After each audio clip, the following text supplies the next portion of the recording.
Hello and a very warm welcome. You are watching Gravitas with me, Modi Kampir. Let's get started.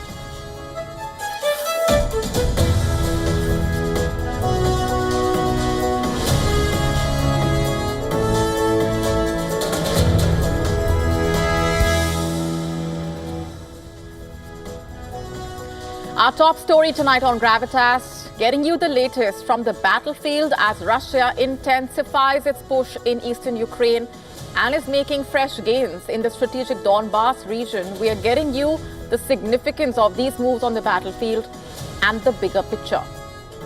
Also on the show for you tonight, Pakistan is reportedly pushing through a controversial constitutional amendment that could further cement Asim Munir's grip on power. Getting you the complete story in just a bit. What's the story behind Canada rejecting record 74% of Indian student visas? What's happening? Telling you all that you need to know. All this and more coming up.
Russia is intensifying its push in eastern Ukraine and is making fresh gains in the strategic Donbas region. Moscow claims its forces have repelled multiple Ukrainian attacks around Pokrovsk and have taken control of more than 20 buildings in Dmitrov, just south of the front line. Meanwhile, Ukraine claims to have regained territory near Dobropillia, further north, a sign that the battle for Donbas is far from one-sided. Dobrams.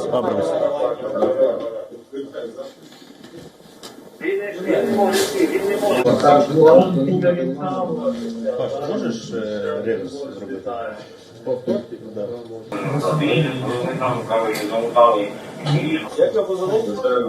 Dobrams.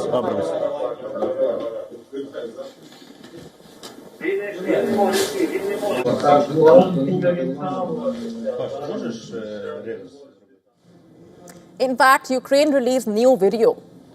It shows heavy fighting in Pokrovsk, an open source project called Deep State, which tracks frontline movements showing Russian troops pushing deeper into Pokrovsk. Though much of the city remains under contested control, Pokrovsk had a pre-war population of 60,000. Today, most civilians have fled, and if Moscow captures it, it could open the road towards Kramatorsk and Sloviansk, Ukraine's two biggest strongholds in Donetsk, and which is why these developments are all the more significant. In fact, President Zelensky has called the situation difficult, but insists that the enemy has had no success in recent days, quote unquote. He says 30% of all combat actions on the front are now centered in Pokrovsk. The Ukrainian commander-in-chief, meanwhile, says troops have regained 188 square kilometers near Dobropillia. Zelensky, in fact, visited the troops near Dobropillia this week, saying discussions focus on drone production, weapon supplies, frontline needs. Further south, the Ukrainian police evacuated civilians from Kostiantynivka as Russian strikes destroyed buildings and vehicles. Most of those evacuated were elderly. Moscow's advance on Kostiantynivka and Pokrovsk, in fact, could pave the way for a final push towards Kramatorsk and Sloviansk, the last major cities still under Ukrainian control in Donetsk. And with the battle lines shifting just about every day, in a way, the fight for Donbas remains one of the deadliest fronts of this war.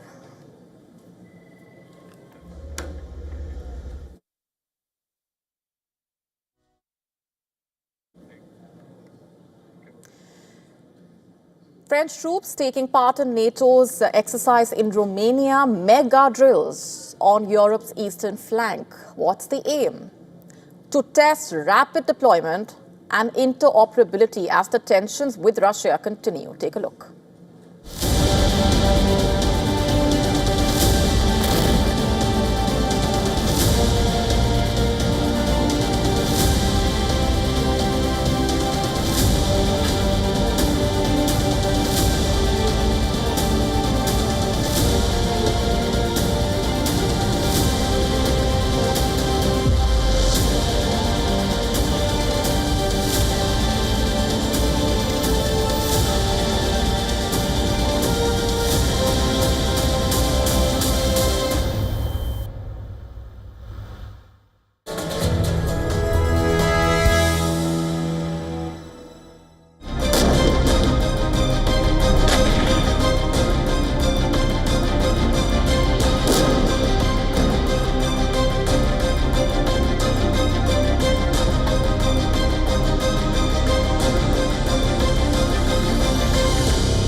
Let's now focus on Germany. It was once forced to disarm. Its military power was stripped after World War II in a way. Decades later, the same country is now building one of the most powerful armies in Europe.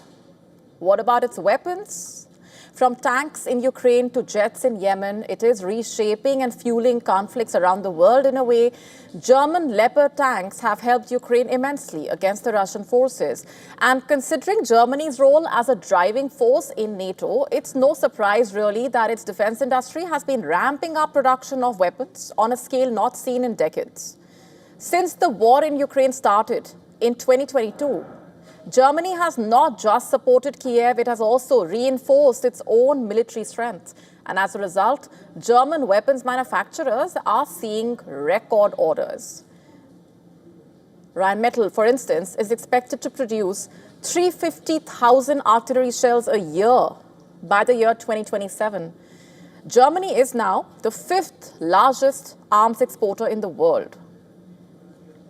A growing engine for its economy, but German weapons are shaping conflicts far beyond Europe. Once known for its rather cautious arms export policy, Germany is now loosening restrictions and expanding output.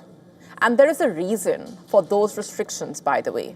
After World War II, the Allies did not want Germany to have an army, let alone build and export weapons. That history explains Germany's strict laws today.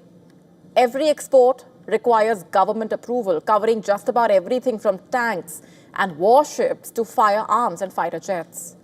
The rules basically differentiate between weapons and war weapons. Each category is subject to different levels of scrutiny.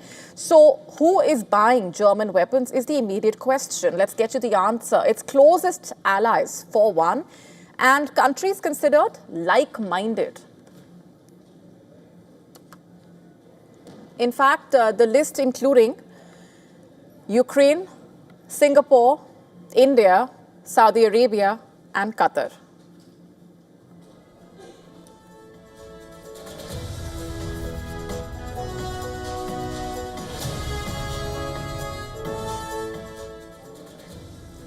According to German news outlets, before exporting, Berlin is meant to consider, is the recipient in a conflict?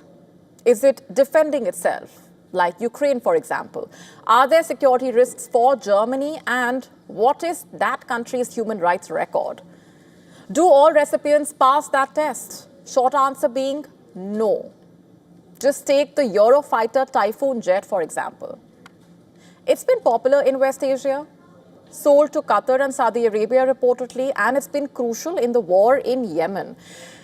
A Saudi-led, Western-backed coalition, including the UAE, has fought the Houthis there since 2015, remember. That war has triggered a humanitarian catastrophe.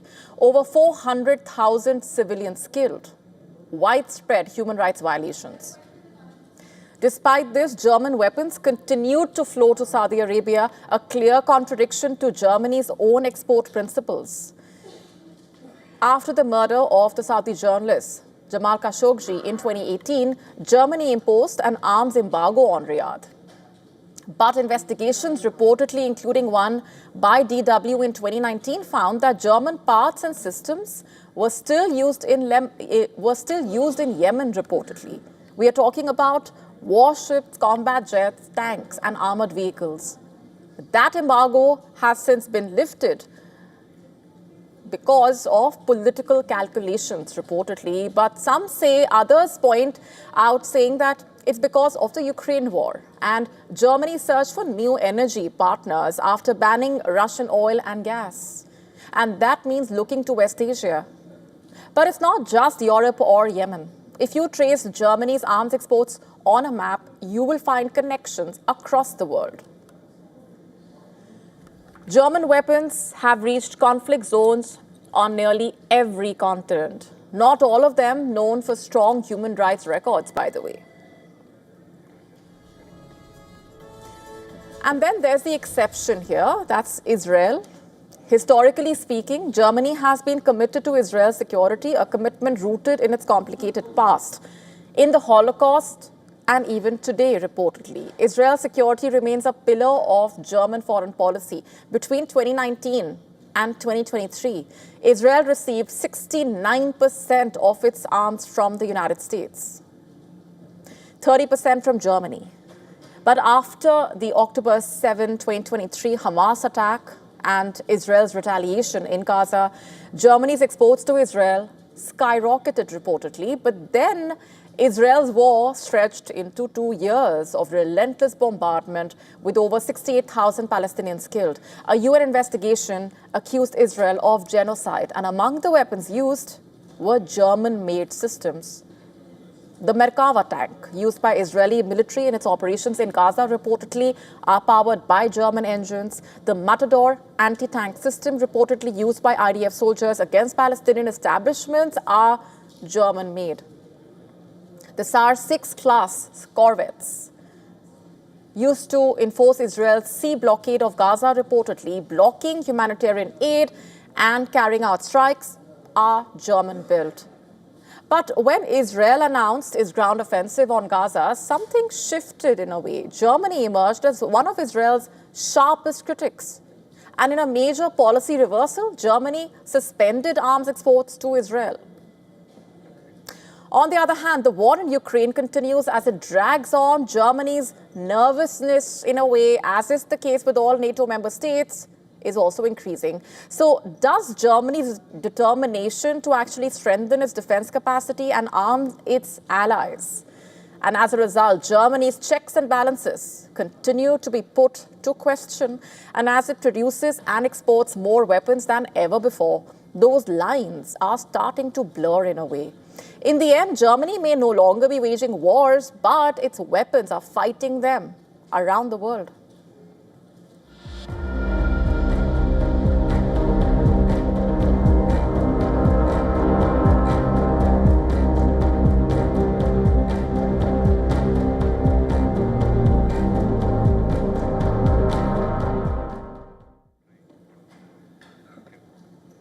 A harsh reality check for thousands of Indian students, perhaps dreaming of studying in Canada.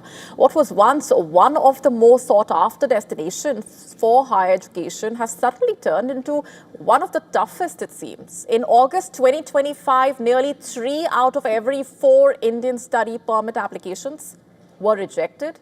That's a staggering 74% refusal rate. 74%, which is more than double the 32% seen just 2 years ago. So what really happened? Now, just to put this in perspective first, the overall rejection rate for all nationalities stood at 40%, while for Chinese applicants, it was just 24%. And that's not all. The number of Indian students applying to Canada has also plummeted.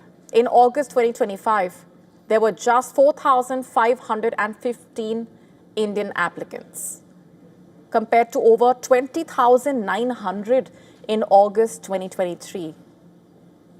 This dramatic shift is a worrying one. The spike in refusals is not merely a statistical blip. It's the result of deeper diplomatic and policy turbulence, it seems. Canadian authorities saying the tougher stance is the countermeasure to curb the increasing number of fraudulent applications. In 2023, officials reportedly uncovered around 1,550 fake study permit applications, many involving forged college acceptance letters. Reportedly, majority of these cases were traced back to India. And following this, Canada tightened its verification systems, raised financial requirements, and pledged to weed out non-genuine applicants. But experts and observers reportedly saying the crackdown cannot be viewed in isolation. It comes against the backdrop of sour diplomatic ties between the two sides. A rift that, remember, started in 2023 when a former Canadian Prime Minister Justin Trudeau accused India of involvement in the killing of Hardeep Singh Nijjar. He was a designated terrorist in India. New Delhi had strongly denied those allegations, calling them absurd and politically motivated. The fallout was swift, with diplomatic expulsions, suspended trade talks, a visible chill in the bilateral ties.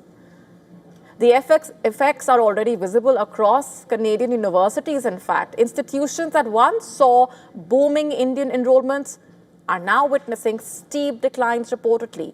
At the University of Waterloo, the number of Indian students in both undergraduate and graduate programs has dropped by nearly 2/3 in just 3 to 4 years. Similar patterns emerging at the University of Regina and the University of Saskatchewan. This painting a worrying picture for both students and universities that basically rely on international enrollment. The Indian Embassy in Ottawa has voiced concern, emphasizing that Indian students bring immense value to Canadian institutions, to its academics and culture. Canada's Foreign Affairs Minister, meanwhile, has tried to strike a balance. She reiterates Canada's commitment to maintaining immigration integrity while also expressing a desire for Indian students to continue enriching Canadian campuses. For years now, Canada represented opportunity, world-class education, and a multicultural promise that drew some of Indian students. But at this moment, the path looks rather uncertain and increasingly narrow.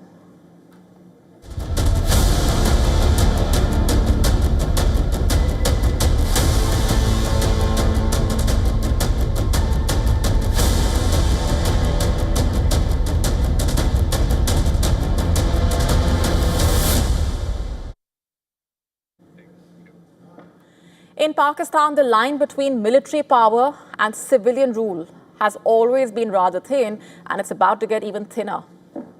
Now, the country is reportedly pushing through a controversial constitutional amendment that could cement Asim Munir's grip on power, possibly for life. The 27th Amendment, as it's being called, first came to light through a tweet. PPP leader Bilawal Bhutto Zardari revealed that Prime Minister Shehbaz Sharif had reached out to his party for support on the proposal. The draft reportedly includes provisions related to constitutional courts and the transfer of judges. But what's causing concern is a reference to Article 243 of Pakistan's constitution. Article 243 deals with the command and control of the armed forces, and any change here could redefine who really rules Pakistan. According to analysts, this is the government's way of securing Asim Munir's position and further entrenching the military's dominance over civilian affairs. And that dominance, of course, is nothing new. From Ayub Khan to Pervez Musharraf, Pakistan's history has been one of repeated military interventions and shadow governance. You may recall that earlier this year, weeks after India retaliated to Pakistan and the Operation Sindoor, Asim Munir was elevated to Field Marshal, becoming only the second army chief to hold that title after Ayub Khan, who had self-appointed himself to it following a coup.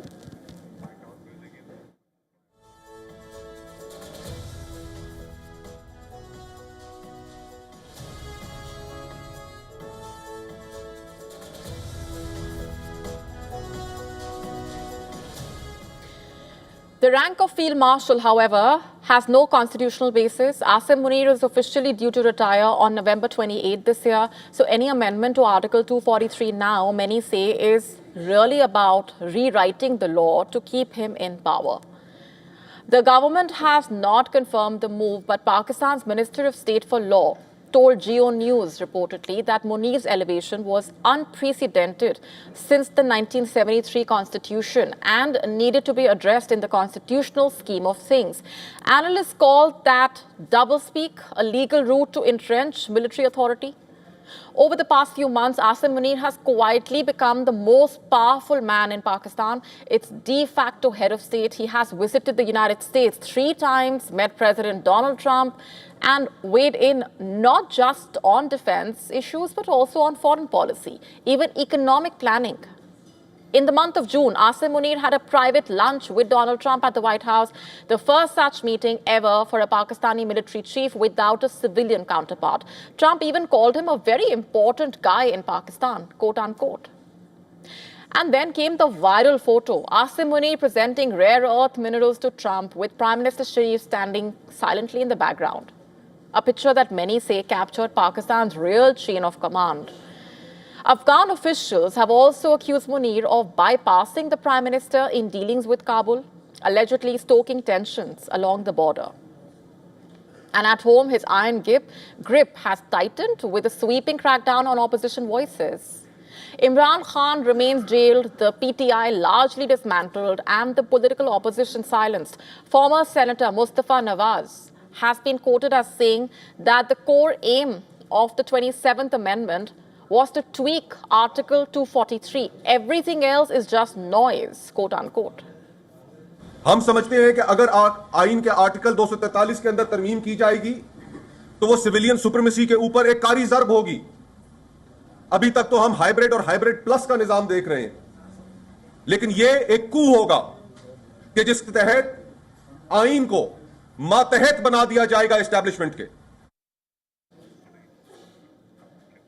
Former US envoy Zarmi Khalilzad went further, asking whether it was aimed at ending civilian control of the armed forces altogether. Meanwhile, Pakistani analyst Bakir Sajjad reportedly called it a shameless attempt for a power grab, warning that if Parliament approves it, it would be a full-on betrayal. To pass, in fact, the amendment would need a 2/3 majority in both houses of the parliament, something that would mark a seismic shift in Pakistan's balance of power. India also is watching closely. Asim Munir's tone against New Delhi, remember, has not been forgotten. The Pakistan-sponsored Pahalgam terror attack has not been forgotten, of course.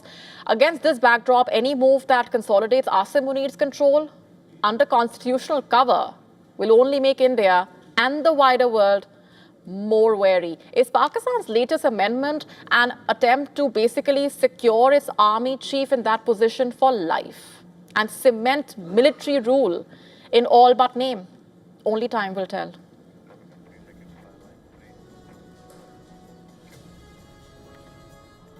Before we go on any further, here's a quick look at what else is lined up for you on the show tonight. Getting you a detailed report on the latest from Sudan amid escalating concern over the situation on the ground.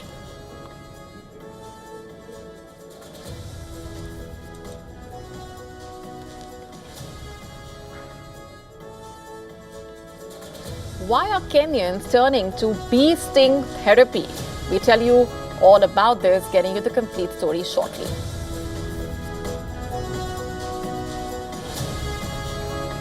Also telling you all about a major discovery on Saturn's largest moon. You don't want to miss this. All this and more coming up.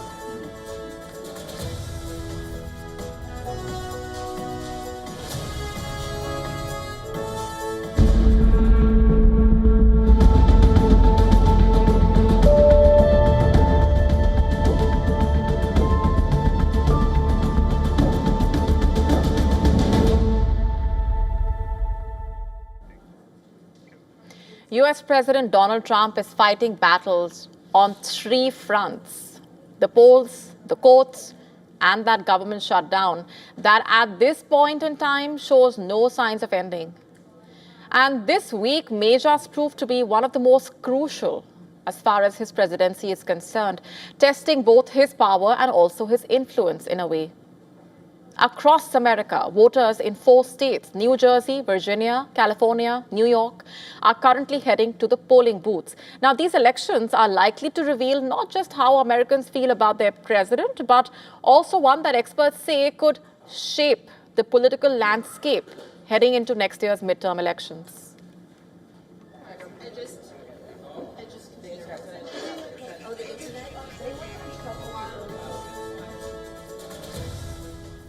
While New Jersey and Virginia elect their governors, New York chooses its next mayor. New York City choosing its next mayor. California voters deciding on redrawing their state's electoral map. In fact, Trump has thrown himself into the middle of these contests. On social media, he's been vocal in endorsing candidates, especially in the high-stakes governor races in New Jersey and Virginia. But it's his comments about New York City that have drawn the most attention in a way.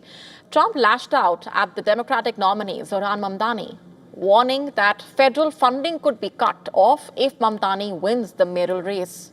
And that's a threat that perhaps underscores Trump's combative approach here, even towards America's largest city.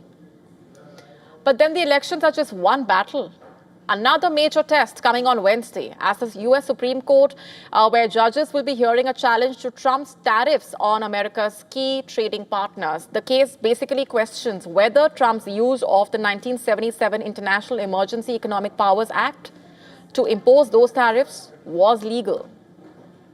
On social media, Trump has called this one of the most important Supreme Court cases in American history. He argues that the tariffs strengthened the economy and restored America's global standing after decades of what he calls unfair trade. But then economists are saying that those same tariffs have raised costs for American consumers.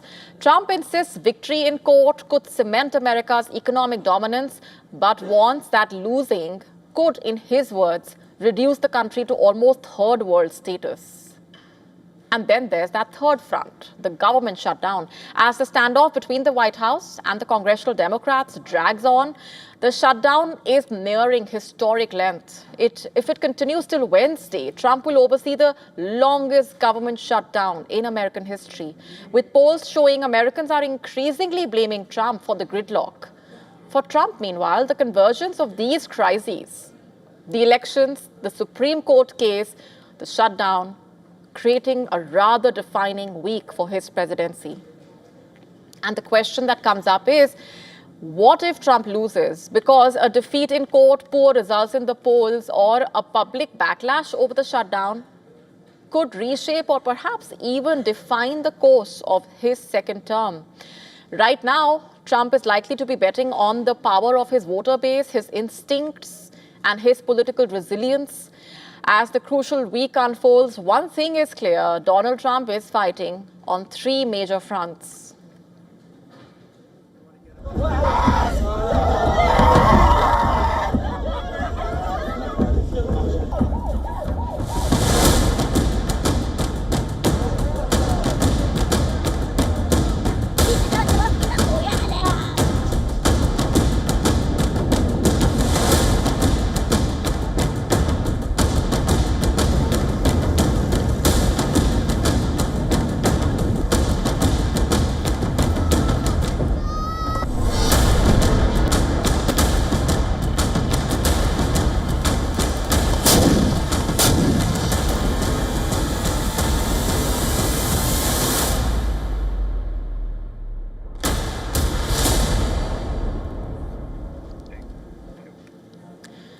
The US is looking forward to not just secure but govern Gaza, reportedly. Donald Trump's administration is working on a draft UNSC resolution that would allow an international force in Gaza, reportedly. Now, this force would constitute US and other participating members, a broad 2-year mandate to govern Gaza and be in charge of security there, reportedly. According to an Axios report, the so-called International Stabilization Force will be in charge of securing the Gaza Strip's borders with Israel and Egypt. It will reportedly ensure the safety of civilians and humanitarian zones and train the new Palestinian police officers in the area. The force's mandate will include disarming Hamas, reportedly, with the draft saying International Security Force, or the ISF, will stabilize the security environment in Gaza by ensuring the process of demilitarization in the enclave. Additionally, the resolution calls for US President Donald Trump's proposed Board of Peace, the powers of a transitional governance administration with international legal personality that will set the framework and coordinate funding for the redevelopment of Gaza, pursuant to the comprehensive plan. So, according to reports, this board will basically be in place until the Palestinian Authority has satisfactorily completed its reform program. Israel wants no part of Palestinian Authority to govern Gaza. However, Washington is set to negotiate these terms in the next 2 weeks, reportedly. The question that comes up is, will Trump move to gather funds and work towards building a Rivera, a vision that, you remember, he shared on his social media handle earlier this year?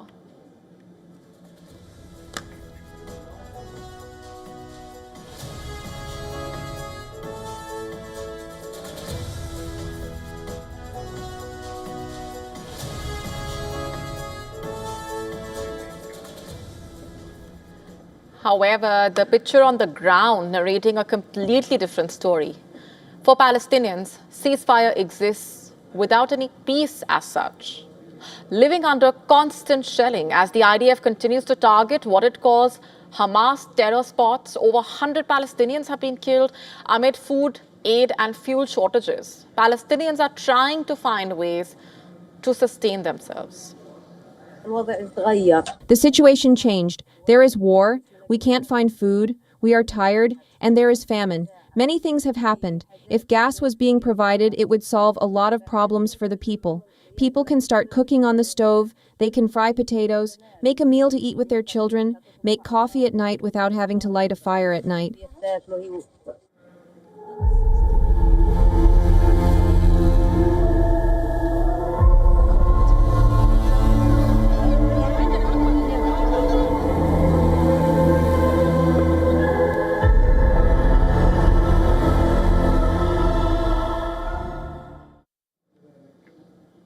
On to Sudan now, which stands on the edge of collapse, a country gasping for survival as famine and war tighten their deadly grip.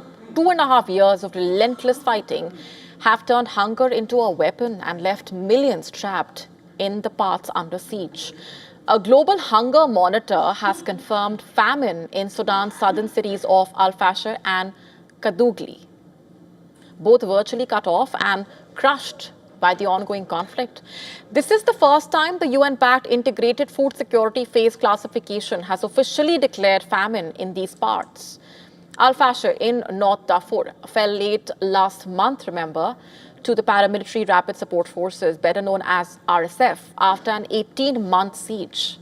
The RSF is a paramilitary group with an estimated 100,000 fighters, nearly half the size of the government forces, and has a history tied to ethnically driven violence.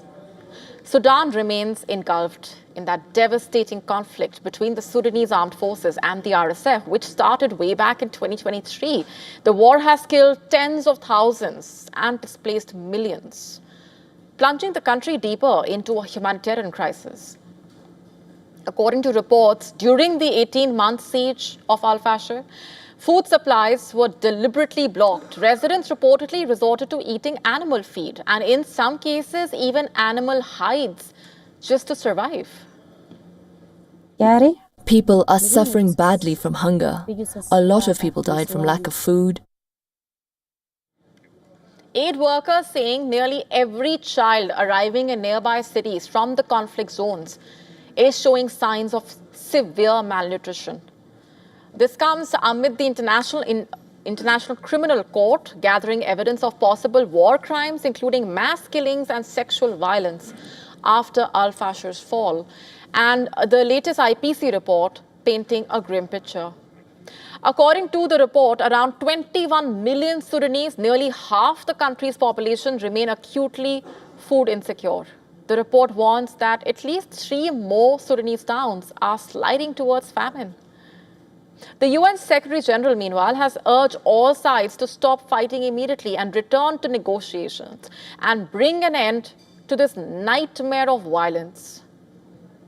I want to start by addressing the horrifying crisis in Sudan, which is spiraling out of control.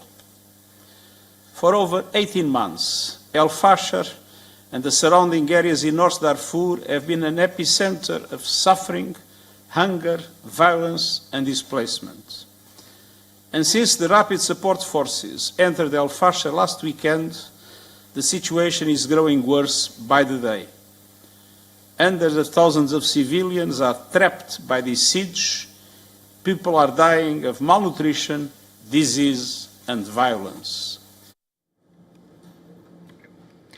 Switching gears, let's now tell you how a global fashion giant is facing outrage in France, reportedly under pressure. It has banned childlike sex dolls after a furious backlash, pledging to cooperate fully with the French authorities. Our next report telling you more. A global online giant faces a storm. Shein, known for selling everything from fast fashion to trending tech, suddenly halted sales of childlike sex dolls after a French outcry. This is a perfect example of how fast fashion has no limits.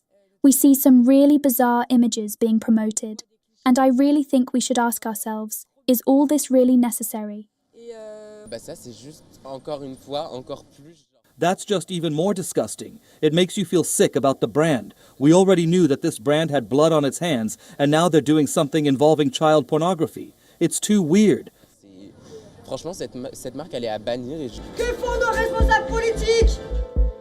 French authorities claim these items crossed a dangerous line, blurring innocence with exploitation. Overnight, Shein's digital shelves were wiped clean. No trace. But the company went further, threatening to reveal the identities of anyone who bought one. French investigators moved fast, demanding Shein to hand over customer names and purchase records. The threat rattled buyers worldwide. Privacy versus public interest collided. Social channels were abuzz with panic. Legal experts debated rights. Paris is warning of strictest action.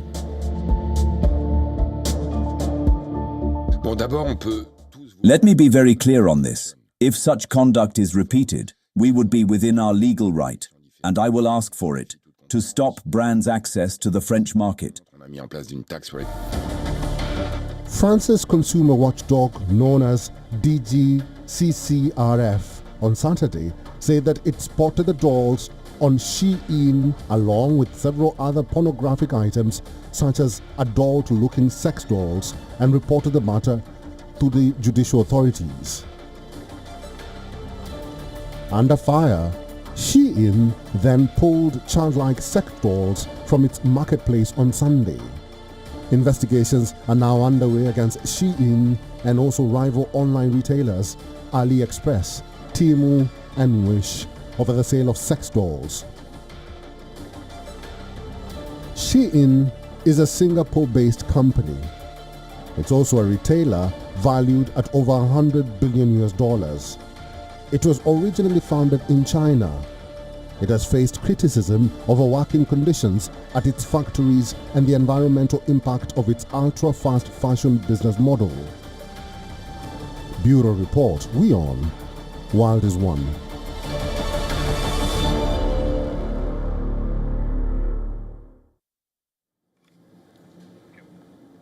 The month of October turned out to be a rather slow month for white-collar jobs in India. Festive holidays like Diwali and Dussehra cooled the recruitment activity, but some sectors like education and tech kept hiring strong. Let's just break this down for you and get you the latest data. A new job market report showing a dip in white-collar hiring last month. The festive cluster of Diwali and Dussehra meant many companies put recruitment on hold temporarily, although some areas still grew. The Naukri Jobs Peak Index showing an overall 9% drop in October hiring. In fact, the demand for AI and machine learning talent surged by 33%, showing that high-skilled digital roles continue to drive the market. And according to the data, accounting and finance hiring rose 15%. Education jobs increased 13%. BPO roles grew 6%, even as IT and banking sectors contracted by 15% and 24% respectively. The trend showing a clear shift towards service and digital skills amid the slower traditional hiring. The slowdown in India coming as global layoffs intensify. More than 100,000 jobs have been reportedly cut worldwide across over 200 firms. Intel led the trend, slashing 24,000 positions in its biggest restructuring to date. Amazon reportedly confirmed about 14,000 job cuts as it doubles down on AI. In India, TCS reportedly reduced its workforce by nearly 20,000 employees in July to September 2025 quarter, blaming the shift to tech-driven operations.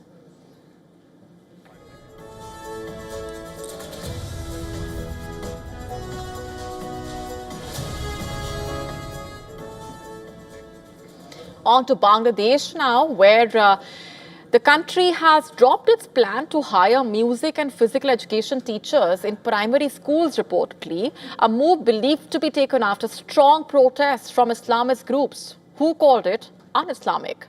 This reversal marking a sharp shift from the US government's earlier vision, which aimed to include cultural learning like music and dance alongside religious and academic studies in public schools.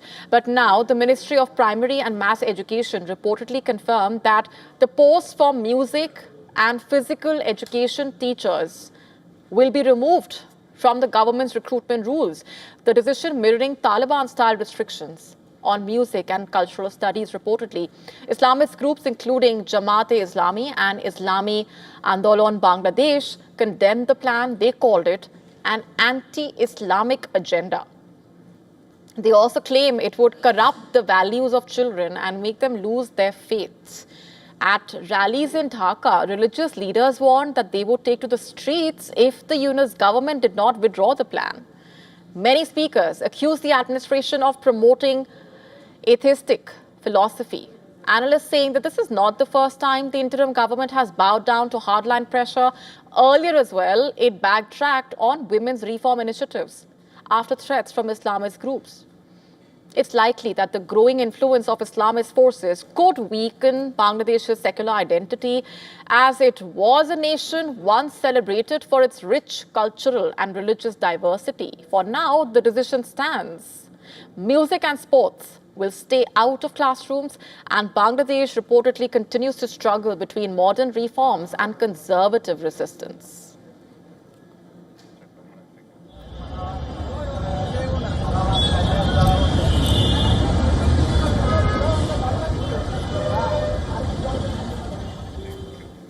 Shifting focus now, Abu Dhabi will reportedly have a major cultural landmark, an India House. As per a report in the Indian Express, it will reportedly serve as a cultural hub, highlighting shared history. Remember, earlier in a major move, Abu Dhabi inaugurated its Grand Hindu Temple, the first traditional Hindu stone temple in the region. And now there will be another major cultural landmark, reportedly serving as a symbol of the friendship shared by the two sides. According to the report, the India House may come up in a couple of years as per the plan, given its popularity there. The report cited the embassy statement as saying the India House concept is a forthcoming cultural platform in the UAE designed to showcase India's artistic heritage and contemporary creativity. In fact, the country is reportedly all set to also declare yoga as a competitive sport. The Indian Express report says, as per officials, the India House will also act as a hub of yoga training. besides being a space to exhibit the traditions, cultural history of India and its connection to the UAE.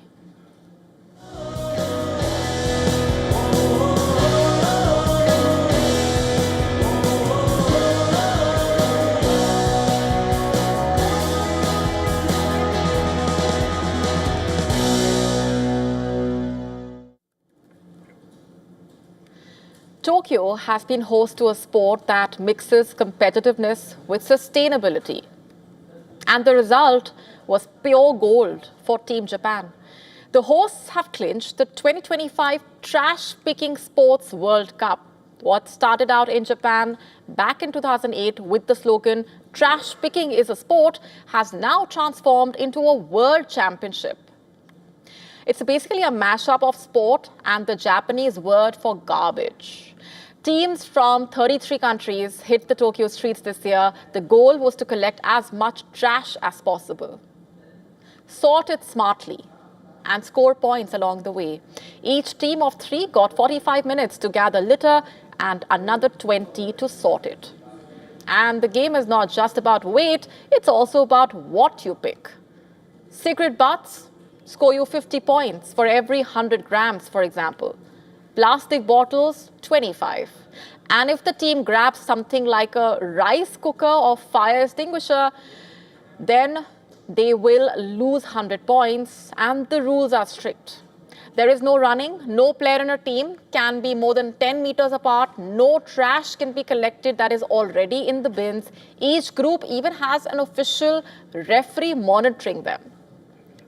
Japan's team collected nearly 75 kilograms of trash, earning over 7,000 points to take home the crown.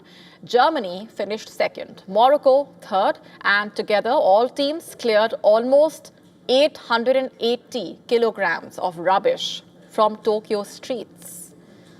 The British team won the inaugural litter picking World Cup trophy back in 2023 and finished 13th this year. In the end, Team Japan did not just win gold, they proved that trash picking, like any other sport out there, that blends teamwork, strategy, physical activity, can also make cleaning up both fun and competitive.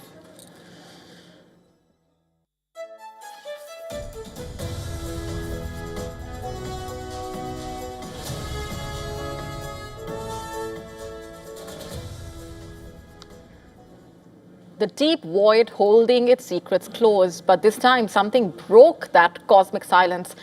A relic from beyond, 7 billion years in the making, tore into our solar neighborhood. Our next story telling you how the celestial visitor has rewritten the physics textbook in a way, and then in a way disappeared from the script.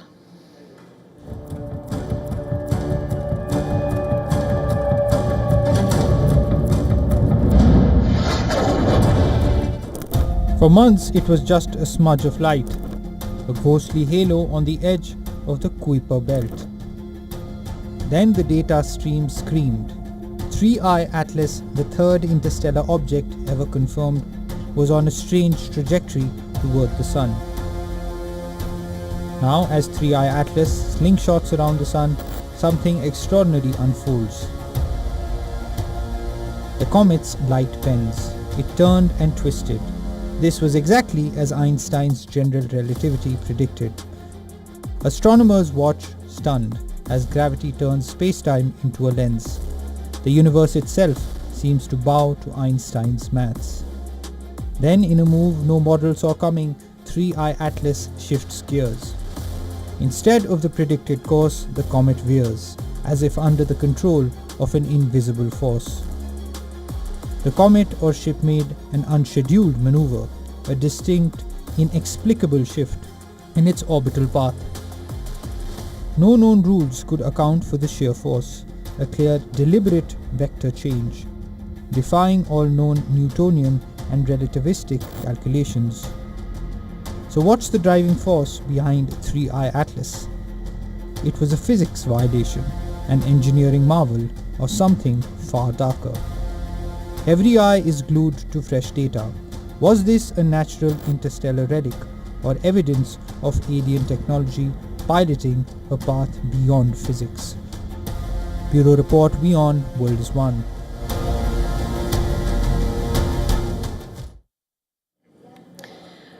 Aboard China's space station, the hot air oven delivered by the Shenzhou 21 spacecraft has started baking. That's right, Chinese astronauts savored freshly cooked chicken wings in space. Take a look.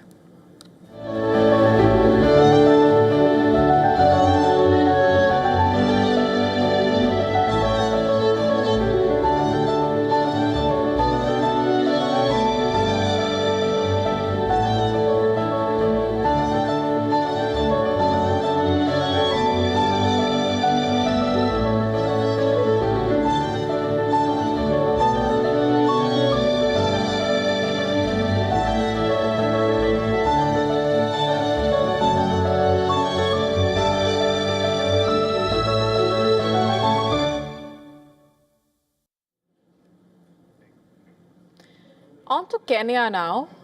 Bee stings there are being used as an alternative treatment for chronic illnesses, from skin diseases to joint pain. But while patients say it works, doctors are warning the science is unproven and the risks can be serious.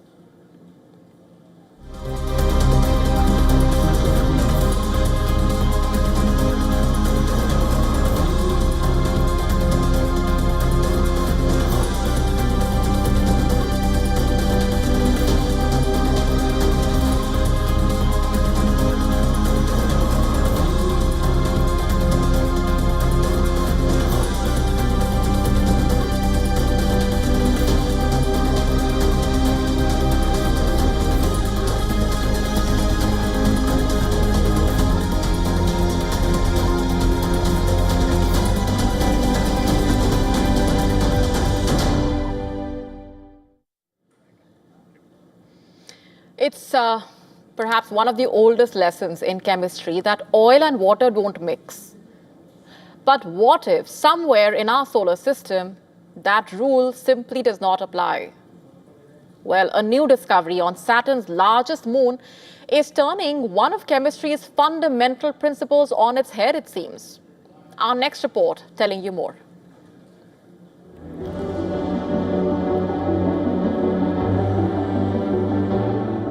In the freezing world of Titan, where temperatures plunge to a bone-chilling minus 183 degrees Celsius, scientists have found something extraordinary. Substances that normally refuse to mix on Earth, like oil and water, are somehow coming together on this distant moon. Scientists found a cocktail substance of oil and water, which floats on the surface of Saturn's largest moon. Polar and non-polar molecules don't mix on Earth because of its composition. But Titan's extreme cold changes everything. Even more intriguingly, scientists believe this chemistry could provide clues to how life's building blocks may form in the most hostile environments. Hydrogen cyanide is thought to play a key role in creating amino acids and nucleobases, which are the ingredients of proteins and DNA. By creating controlled oil-water mixtures or emulsions, researchers believe new possibilities across industries can be unlocked. Understanding the chemistry can help us make cleaner burning fuels, helping engines and power plants run more efficiently while cutting down on harmful emissions. These mixtures also play a key role in environmental protection, aiding in oil spill cleanups. And beyond that, scientists can also use oil-water technology in industries, nanotechnology and material science, creating everything from paints and plastics to advanced coatings. The simple act of mixing oil and water, which was once thought impossible, Titan's icy lakes could hold the key to understanding this chemistry better.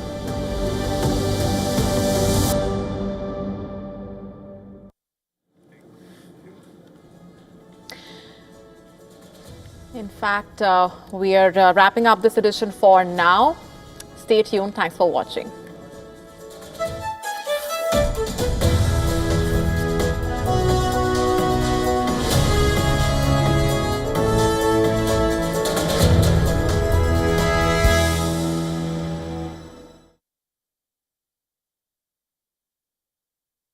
WION India's global voice, the channel that brings you the biggest stories from across the world through India's lens. Now available in more than 190 countries worldwide. Because we believe that the world is one. Watch us in Africa, Europe, USA and Canada, South America, Asia Pacific, Middle East and North African regions. Also available on these digital platforms across the world. WION, World is One. From the bustling trading floors of Wall Street to the vibrant exchanges of Asian stock markets, WION breaks it down for you to make sense of what's happening. As we reveal the key factors behind events, strategic battles, and the game-changing business decisions that shape the world. We bring you all of this and more on World Business Watch.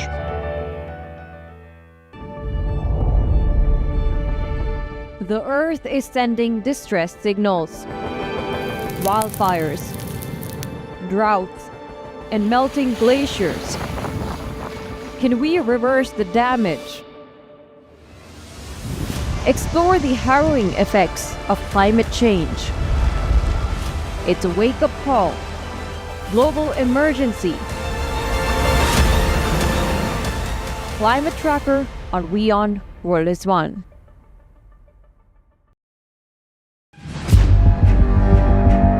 Where darkness hides behind every corner. Where the truth is stranger than fiction. A show that dives deep into the stories which shock and mystify. Unsolved murders. Psychopaths who defy explanation. International war crimes. And millions swindled in financial fraud. The victims, the accused, and the sinister plot. Prime Crime is your front row seat to darkness.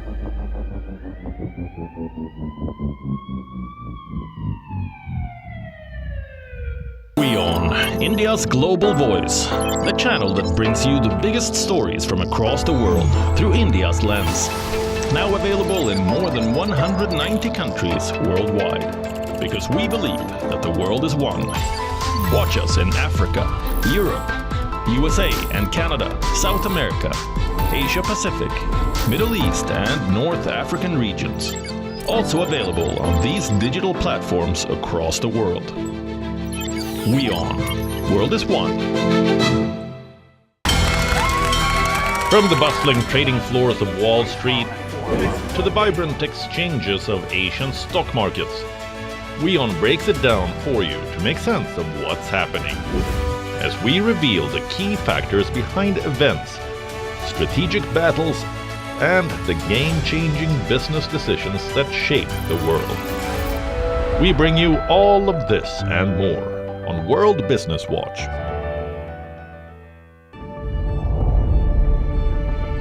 The Earth is sending distress signals. Wildfires, droughts, and melting glaciers. Can we reverse the damage? Explore the harrowing effects of climate change. It's a wake-up call.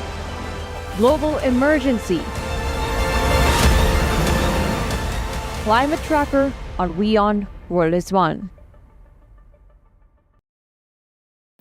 Rashtriya Swayamsevak Sangh. To some, it's an extreme ideology. To others, it's the very soul of India. To some, it's rebellion. To others, it's a principle of nation building. Coming soon to challenge perceptions in RSS Centenary Year, Kesariya at 100.